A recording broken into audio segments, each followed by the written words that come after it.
When most people think of a three-digit spy, 007 comes to mind, the super famous and super fictional James Bond. However, there is a historic spy that also went by a three-number code, Agent 355, a spy so good at staying hidden from the enemy that to this day we still don't know who she is. Craziest of all, she operated at a time where women were basically considered property and barely had the opportunity or rights to do much of anything.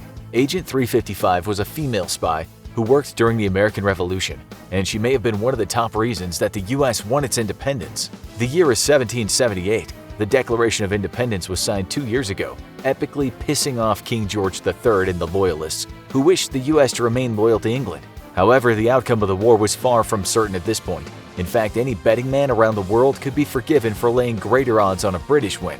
Though George Washington was a great commander and the Patriots clamored for independence, the U.S. Army was inexperienced and disorganized, especially compared to the war machine of the British Army and Navy. At that point, England had used its military might to take over a huge chunk of the world, and they couldn't have been too afraid of a group of American rebels in the beginning. What made battles harder was the fact that even with the colonies, not everyone agreed about American independence. About 45% of the white population supported the Patriots, and about 15 to 20% supported loyalty to the British Crown. The last 35 to 40% were undecided. They probably chose to hang back and talk endlessly about how both sides are the same, so why do anything, and then complain endlessly on Facebook about whoever ended up winning. Thankfully, this kind of citizen apathy regarding leadership doesn't really happen anymore. In any case, the might of British military forces made information gathering, especially on the American side, crucial to gaining an upper hand. And who better to gather information than a network of spies?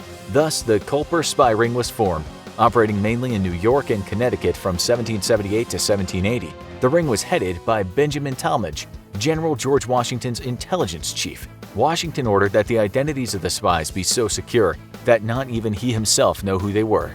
Just as celebrities trust friends from back home and their entourage, Talmadge gathered most of the informants in his hometown of Setauket, Long Island, to form the spy ring. He initially chose a man named Abraham Woodhull as his top agent, but Woodhull's frequent trips from outer Long Island to Manhattan attracted the attention of British intelligence, so Woodhull instead nominated a relative of his living in a Manhattan boarding house for the job, Robert Townsend. Woodhull's nickname was Samuel Kulper Sr., and Townsend's became Samuel Kulper Jr. You might have believed that more exotic code names existed in the world of spies, but unfortunately, Octopussy lied to you. The Kulper ring grew, and using some nifty new inventions of the time, including invisible ink, they managed to get countless intelligence messages to revolutionary military leaders. The ring was doing excellent work with gathering intelligence on the British Navy from careless conversations and tips, but unfortunately they had almost no luck penetrating the British Army. Perhaps the Army drank less. We're joking, it was the British men in the 1700s. We're sure everyone drank plenty. Amid these frustrations, Woodhull had an idea. He wrote a letter to Talmadge. I intend to visit 727 before long, and think by the assistance of a 355 of my acquaintance, shall be able to outwit them all. Contrary to what you think, this wasn't Woodhull having a stroke on paper. Woodhull frequently used codes from Talmadge's code book to communicate with him. 727 was code for New York, 355 was code for lady. Woodhull did not disclose who his female contact was, and in fact to this day we do not know for sure, though many people have educated guesses based on research. However, one thing was for certain. She gathered British Army intelligence better than any man before her.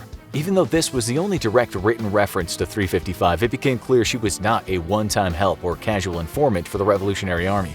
Woodhull disclosed in a later document that 355 was one who hath been ever serviceable to this correspondence, indicating a long-term involvement with the spy ring on the mystery woman's part. Within 2 months after the first mention of contacting 355, detailed intelligence reports regarding British Army officers were coming in non-stop to Washington's headquarters in Newburgh, New York. Most of the information seemed to regard Major John Andre, the chief of British intelligence. Agent 355 must have had close access to him, as the reports seemed to become sparer and less detailed in December of 1779 and May of 1780, when Major Andre left New York for Charleston.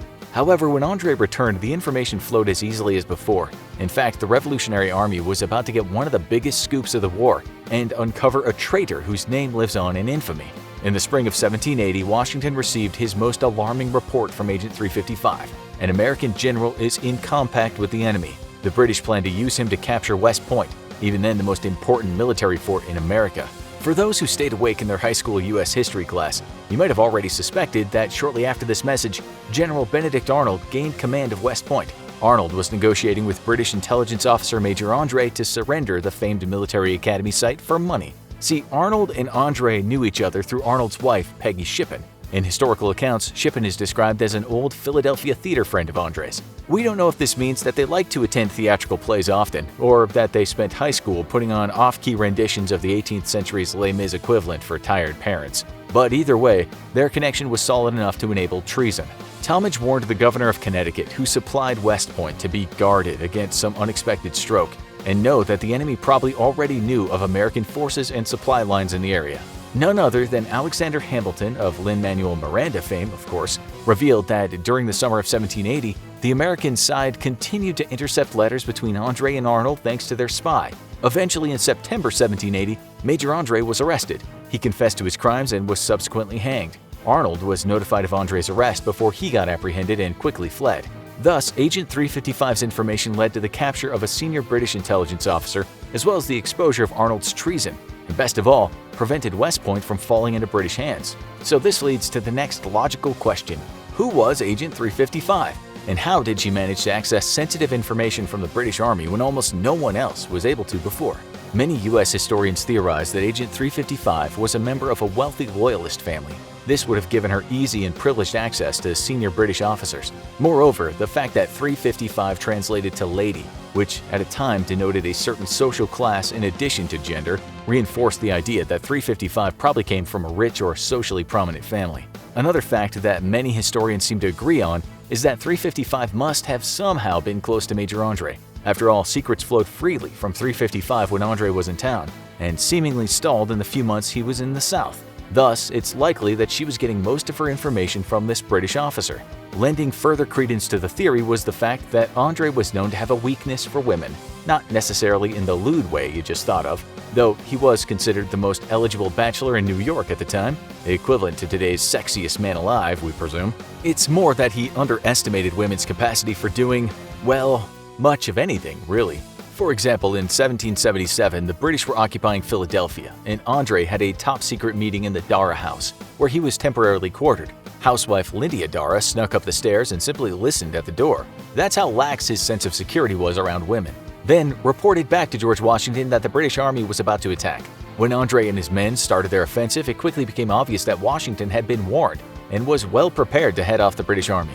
Enraged, Andre questioned every single member of the Dara household to see who could have delivered the message. Every single member, except Lydia. You see, after his questioning, Andre was sure that the Dara family shared his loyalist views, so he saw no need to question Lydia, as he believed the wives all held the same political views as their husbands. No, seriously, that's what he thought. Clearly, he never spoke to the couples who filed for divorce after the 2016 election. However, this general misogyny that existed at the time sometimes worked in female spies' favors. Women weren't generally vetted, checked, or suspected as often as men. And since many senior officers didn't think much of women's intellectual abilities, they spoke more freely around them. There's another theory about Agent 355 as well, though it doesn't necessarily bring us closer to understanding her identity. Many people thought she might have been the aforementioned spy Robert Townsend's common-law wife. After Andre's hanging and Arnold's escape, Townsend and several other spies went into hiding for a few weeks until everything blew over. When he returned to New York, however, the first news he heard via a letter Woodhull wrote to Talmadge was of the arrest of several of their dear friends, including 355. Furthermore, the rumor was that Agent 355 was pregnant at the time of her arrest. However, brave as always, she refused to crack under questioning, divulging nothing of her spy activities, nor even identifying the child's father. Townsend's reaction was immediate, emotional, and extreme. He went straight to Woodhull's house, out in Setauket, and swore to immediately stop spying and gather as much money as he could by stealing from every business to which he had connections, including his own father. Townsend went on to steal 600 pounds in 10 days, the value of around $156,000 today. Many suspected Townsend might have been amassing money to ransom 355's freedom and that of his possible child. However, a happy ending was not to be for the spy couple. Allegedly, Agent 355 was held on the HMS Jersey in New York Harbor, where conditions were so terrible most prisoners succumbed to disease or other causes of death within a few months. Certain stories relay that Agent 355 died on that ship, but not before giving birth to a baby boy. After her death, by all accounts, Townsend spent the rest of his life as a single, depressed alcoholic.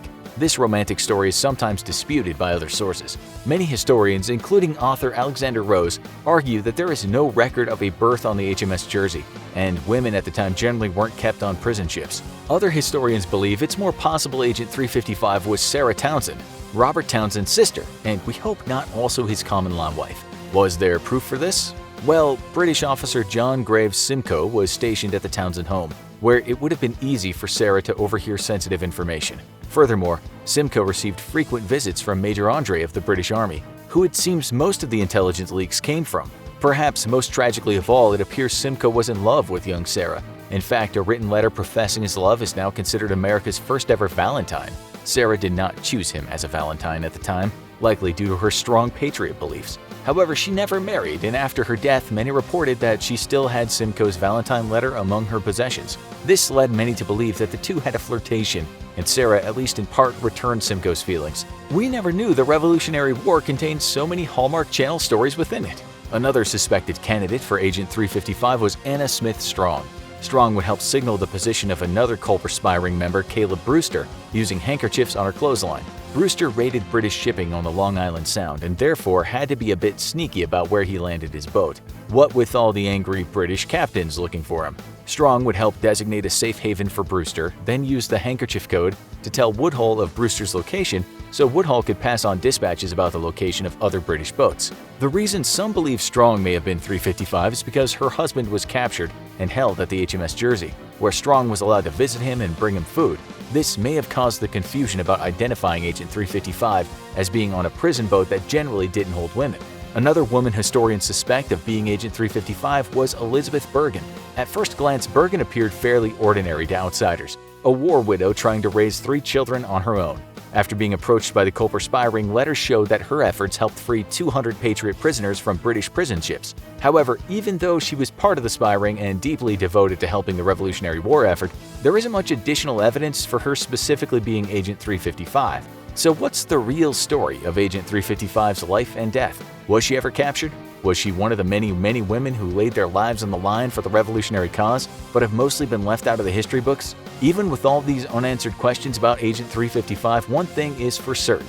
Her help was invaluable to George Washington and the American fight for independence, finally obtaining British Army intelligence, exposing a traitor, and saving America's most important fort from falling into enemy hands. Who do you think Agent 355 really was? Let us know in the comments below, and in the meantime, learn more hidden facts in history by clicking on this video here or this one right over here.